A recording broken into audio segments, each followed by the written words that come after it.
सकाळी सकाळी शॉट झाला मित्रांनो. हे मॅपने आम्हाला कुठं आणलंय बघा. तर राम राम मंडळी. ओमकार भाऊ आणि अनिल भाऊ आले तर सुट्टीवरती. तर ओमकार भाऊचं घर हे आमच्या घरापासून 27 किलोमीटर लांब होतं.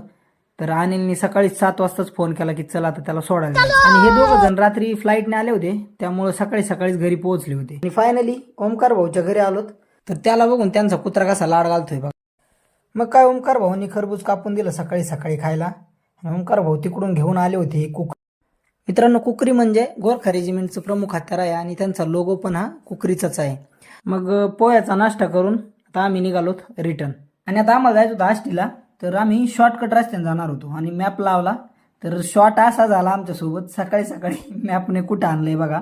इकडं पुढं तर काय रस्ता नाही आणि मॅप पुढंच रस्ता दाखवते. पुढं डायरेक्ट ऊस आहे आता. त्यामुळे मित्रांनो, मॅपवर अजिबात भरोसा ठेवू नका. एक टाइम लोकांना विचारा कुठं जायचं असेल तर, पण डायरेक्ट मॅपच्या भरोश्यावर जाऊ नका. आणि आष्टीत अनिल भाऊला घ्यायचेत कपडे, त्यामुळे गाडी लावली आणि कपडे घ्यायला आलोत. ह्या दुकानात काय अनिल भाऊला कपडे आवडले नाही, मग तिथून परत दुसऱ्या दुकानात आलोत. मग फायनली अनिल भाऊनी शर्ट पॅन्ट सिलेक्ट केला. आणि आष्टीत आल्यानंतर ज्यूस तर प्यायला यावंच लागतं. तर चला मित्रांनो, भेटू पुढच्या व्लॉगमध्ये.